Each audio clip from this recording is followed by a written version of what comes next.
Hey guys, what's going on? Zwesty here, and today we're back with another episode of Subnautica.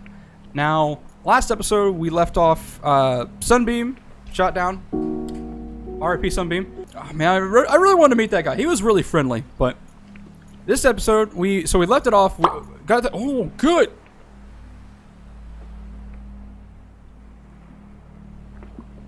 Am I hallucinating or something? What the hell just happened in the terrain?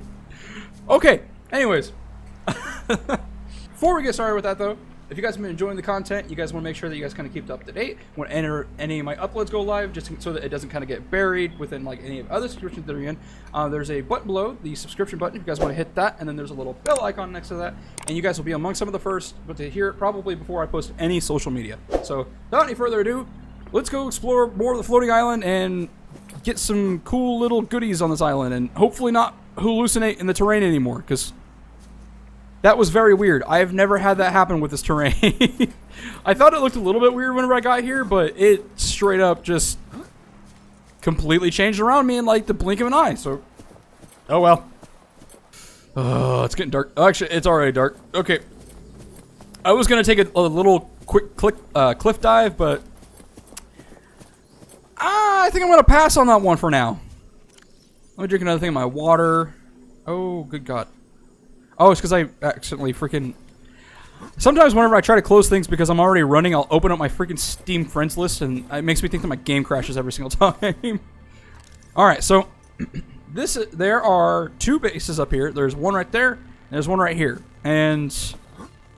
I won't spoil it. I'll wait till we get there, and you guys can kind of see some more about what this island is. And why those bases are here in the first place. But...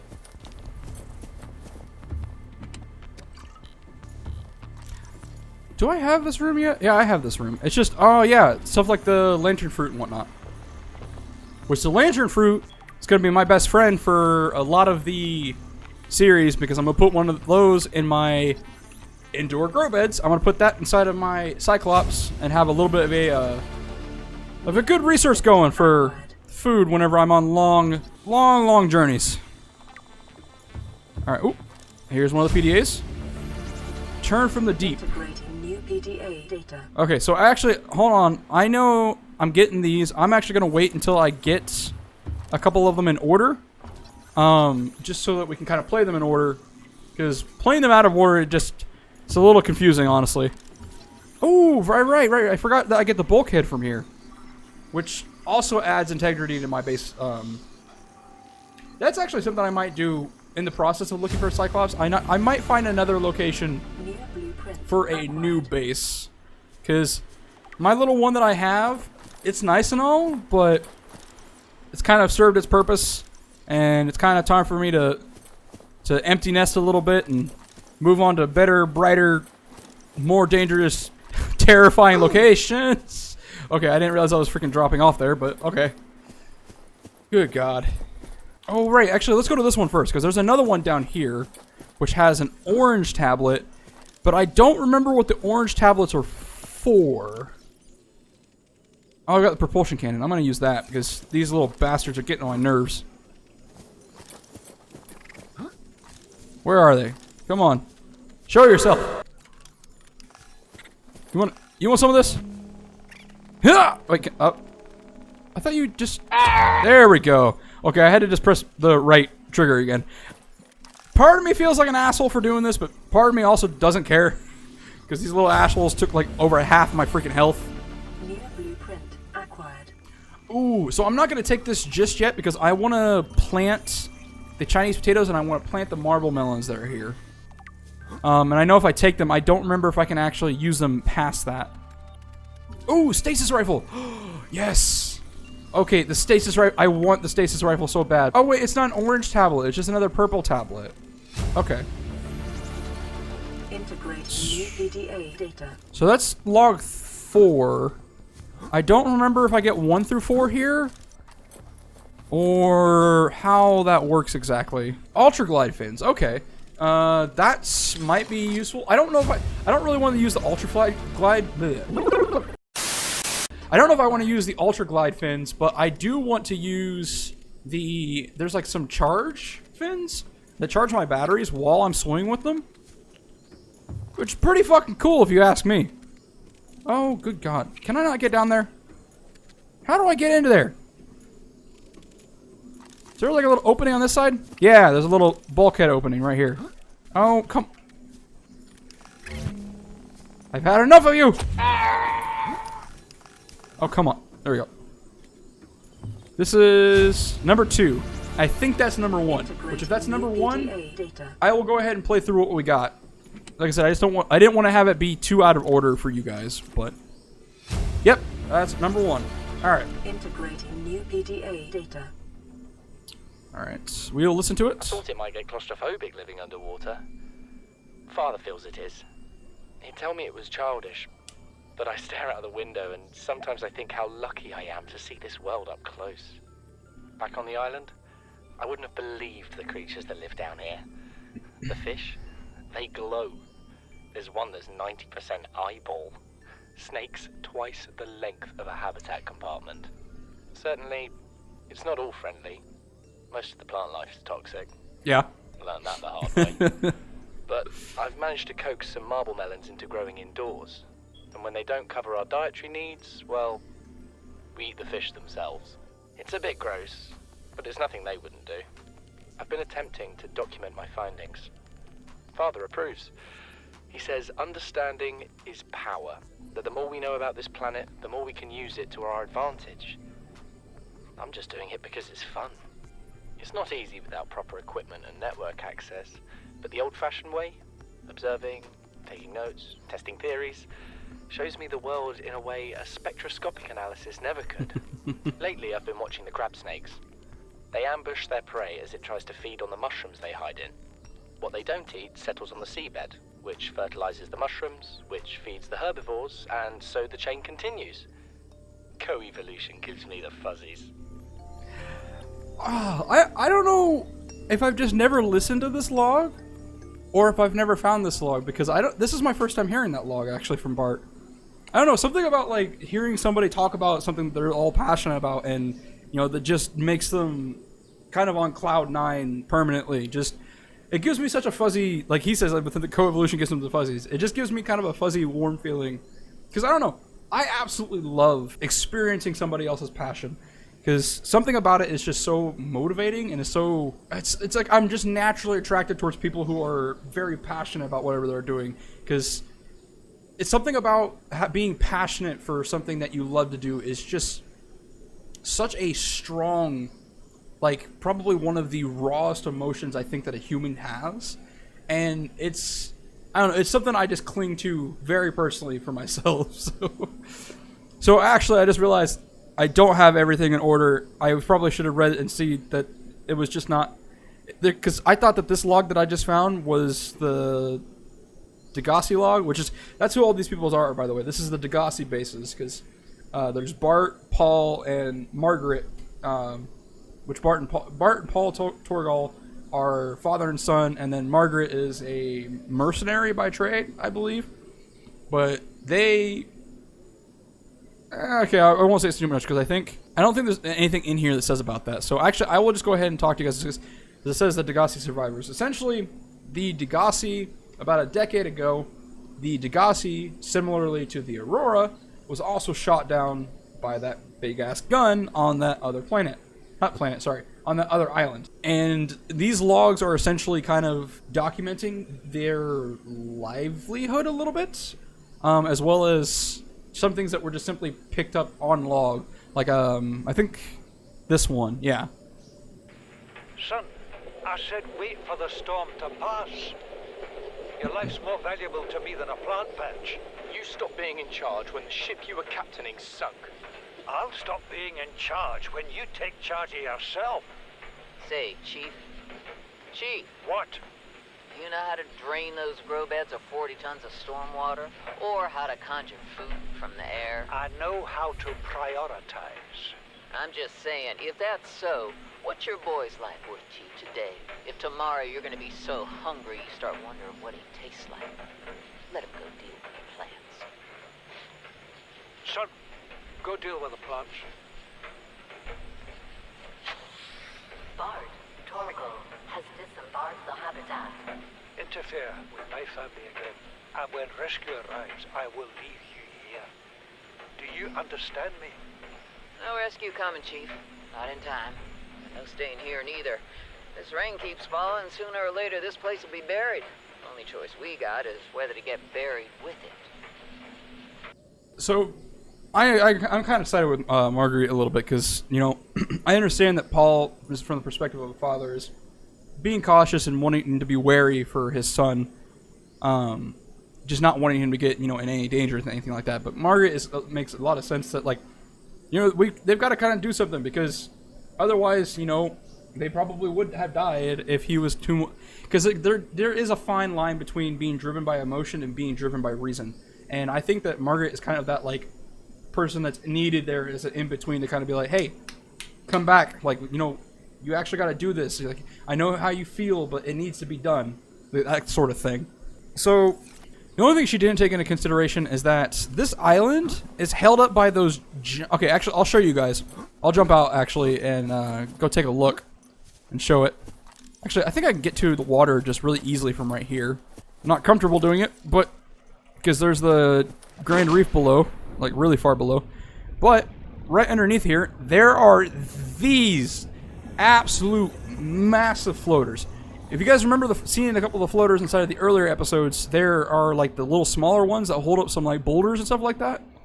These massive ones are holding up the entirety of this island. Now, the only thing that I'm not sure of... Hang on, actually, let me go under here, because I think there's a little opening in the center. So, I guess I don't know whether or not these floaters were always holding the island. I mean, surely I would have thought that they had always been kind of holding it up, but... For all I know, this island very well could have been sinking whenever the Degassi was here. Oh, hey, actually, I just remembered something that's over here. Yeah, this is the rendezvous point. Yep. Integrating new PDA data. We have to board the Aurora, repair the long-range comms, make contact with the other survivors. We can't be the only two that made it. Those are not the orders the captain gave me, and they are not the orders I'm giving you. This isn't chain of command, it's survival. My obligations as acting commander don't turn on their convenience. Get out of the water. If I get into trouble, I'll send you my coordinates. I can't let you go alone. Then come with me. You don't leave me much choice. Received emergency transmission from Second Officer Keen, 2 hours after last activity. Rendezvous was a failure. Intercepted a transmission from Altera HQ. Seems they sent a data package to the Aurora. We were intercepted by a Leviathan-class predator before we could reach the ship. Consider the CTO and I lost at sea. Be safe. Keen, out. It's really depressing whenever you think about it, just the fact that everybody else other than you died trying to, you know, just kind of survive on this planet. Pretty much almost dead on arrival, really. Because it sounds like, you know, the CTO and Officer Keen, they got caught by probably a Reaper Leviathan that was on the backside of the Aurora. That's just... I know you can die to it in the game, but whenever you think about it from like an actual technical standpoint that these other characters can't be revived inside of a habitat, it's really depressing. It's really unfortunate that we kind of got crash landed on this planet that we had no business being on in the first place, but it is what it is. You know, there's a purpose for you to be the one who lives, I guess. Alright, did I go to that other one yet? I don't think I have. I've gone to this small one. I need to check, though. I don't... Actually, no, wait. I think I did... No. We'll see. Because, like I said, I can't remember if I actually went there or not. I've always been really interested inside of the Subnautica story because, unfortunately, I wasn't around playing the game whenever it first came out into early access. But from my understanding, Subnautica was actually not going to have an actual full game. It was kind of just like a proof of concept, essentially. But they got enough funding and they got enough interest and support and everything else from you know, the people who were playing that they actually were able to take the time and develop this like fully fledged experience for everybody to go through. And just thinking about, you know, if Subnautica would have never existed, it's such a depressing thought to think about because I love this game so much. I've watched people play it. I've watched like several people play it. I've played it several times myself. And It's got a very, very special place in my heart, honestly. Ooh, anything in here? Oh yeah, I can get like the little planter pot things. Yeah, the composite plants. New blueprint acquired. Alright, nothing new in here other than this PDA, I guess. Oh, okay, now I think I have all the Degassi logs. New PDA data. Maybe. Let me see. Degassi log 1, 2. Damn it, I'm missing 3. Where the hell is the third one? Alright, I'm not gonna pick. Yeah, like I said earlier, I'm not gonna pick up any of this food yet. Am I actually? Oh, Officer Keen's last broadcast location. Oh, so that's right because there's a life pod down at the bottom there, I believe. Oh, but that's near the deep. That's near the Grand Reef. I'll mess with the Grand Reef whenever I've got the means to actually get back there. All right. I think I'm probably done on this island for now. Actually, so if you guys want to leave me down in the comments, I'm fine with playing all the logs. It'll probably make for some longer episodes though, because so far the way I've been doing episodes is kind of just trying to cut a lot of the downtime out. But I'm more than happy, and myself personally, I would like to kind of be in the loop with the story a little bit. I can kind of like go through all the logs and play them and talk about them a little bit, if that's something you guys are interested in. Just let me know down in the comments, social media, wherever you feel like contacting me. But oh god, can I cliff dive from right here? I kind of want to cliff dive and then like, nah. Actually, I'll cliff dive whenever I make a base here eventually, because I think I'm gonna make a base that's gonna kind of like hang over this. I've never made a land base in Subnautica, so that might be something I do at some point. It probably won't be anything fancy, but I want to have something. Oh, good God. Why is it always getting dark? I swear the freaking day and night cycle in this game is so short. And I'm just, you know, I start talking and talking and talking, and next thing you know, it's like pitch black outside. Where is the... There it is.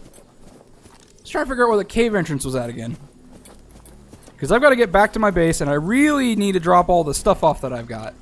Because I picked up a lot of lithium, I have the diamonds, I don't need the ion cubes on me at the moment. I mean, the ion cubes might be useful to keep on me, but I don't want to die somewhere and lose them. Don't know what the likelihood of me dying is, but we'll find out. I thought I just saw some water in here. That was weird. No, yeah, there was some water right there, too. Oh, well. I think it's because of the way that it loaded in whenever I first got over here, so. So we're gonna drop that off. I'll probably start maybe... No, I don't think I'm gonna start looking for Cyclops pieces yet. I'm gonna just try and find another location for building, like a base. I don't know where I want to have it, though. Oh, hello. Titanium that's... Oh, God! Why I get here, I don't mess with you guys at all, and you just feel the need to be an asshole. Like, immediately. Like, what have I actually done to you guys? Oh, wow. It is really dark here. Hang on, let me put this on. And... light. Yep. Just keep going down? For some reason, I don't remember this little nook being a thing. Oh, it literally just keeps going down. That makes me uncomfortable for some reason. Oh, God. I hate it. I hate it. I hate it. Okay, it's just a cave, but just not being able to see far, like super far away, just makes me so uncomfortable. At least I'm on land this time. I would much rather be on land than be stuck in the ocean and everything be that dark. Which there are a couple places that are like that. Not a big fan of them. I'm going to be real with you guys. Not a big fan of them. Oh, God. I've got to start looking where I'm walking before I just fucking launch myself again like that. Oh, God, I want to... Alright, whatever. We're going to go. The ocean's terrifying. Everything sucks. Oh, I'm losing power from fucking sitting... Oh. Like I said in another episode, we're just going to keep our head above water. I'm not going to think about it. just gonna keep my head above water and just keep going back towards my base. Don't pay attention to any sounds. Don't pay attention to anything that I might see. We're just gonna get fucked out of here. The only thing I'm terrified about, though, is I have watched... So I was watching something like reaction compilations to the Reaper a couple weeks ago. Somebody was doing what I'm doing right now. And a Reaper just came up out of nowhere and grabbed their sea moth. And just the thought... I feel like that's almost more terrifying than having it happen underwater. Because at least underwater, you could see it kind of from a distance. Like, seeing it... Being at the top, but seeing, like, if you were, like, say, like, in a boat, and you were looking down into the water, and you just saw, like, a dark outline of a Reaper Leviathan coming up towards the surface, I feel like that would be tremendously more terrifying than any... God, the fucking loud little shitheads just made me... Whatever the gasopods. Startled the hell out of me, but... Okay, so... There we go. Ah. Home, sweet home. For now. Actually got a... So let me see. Do I have anything from the moon pool yet? I don't think I do. I still need the Cyclops engine blueprints, and then I need the hull. But I don't remember where the hull is at. I'll look it up, because I don't remember where to get the moon pool, because I want to get the moon pool so that I can throw it into wherever my new base is going to be at. Let me get this radio broadcast, see what that is. Playing partially translated broadcast. 9 new biological subjects designated. Mode. Hunting. Analyzing. Sharing subject locations with other agents. So that was a broadcast from the Warpers. And the Warpers have one of the coolest but most uncomfortable sounding like sound effects out of probably, I don't want to say the entire game, because I think I still like the Reaper sound the most, but they definitely have one of the coolest sounds in a video game that I've played in recent years. So, alright, I didn't bother building a bed. Don't really feel like I need to build a bed. I might take all my decorations with me. Yeah, I think I'm going to take my decorations with me whenever I leave. Oh, I've got to make so many trips. Oh god, I've got so many resources in these 2 lockers. Oh, good god. This is going to be a pain. Alright, so I'm not quite sure where I'm going to be building a base yet. Because I'm really close to kind of like where I usually have my base at for a while. But I've got to start making a trip outward a little bit. So, let me take... I might just go out towards the grassy plateau and kind of see from there if I find a spot that I think, yeah, this will be good for, you know, this will be good to kind of make a living in. I don't know if I've explored this wreckage in full yet. Although, actually, now that I'm kind of looking at it, I think I might put a base right next to it. I'm kind of liking over here, actually. Yeah, let's... Do I have enough... Alright, I'm going to build a basic outline at least. For a multi-purpose room. Just so I know that I want to build here whenever I get back. Because I need to go get some titanium, but... Oh, come on! Freaking... Piranha biter asshole. Shit. Alright, so... I think there's good. Because that'll let me build out a little bit this way. There's a broadcast over there that I can start working towards that I think is in the sparse... I don't know what the name of the biome is called, but it's in like a big open kind of like a dead area, essentially, where there's little to no life. But, fortunately, that's all the time I got for this episode. Next episode, I'll finish building this and build the water filtration system. And probably start going out and looking for more of these Cyclops pieces, because I desperately want to make the Cyclops as soon as possible, because having the Cyclops will make me be a little bit less of a bitch baby, and I can start going and exploring some of the more dangerous looking areas. Like, I really want to start going into the Blood Kelp. I want to start going, because you have to go, I think, a little bit into the dunes to get to an opening to take you into one of the other biomes that's further down below. But yeah, that's going to be something for next time. So thank you guys so much for watching though, and I'll see you around the next video.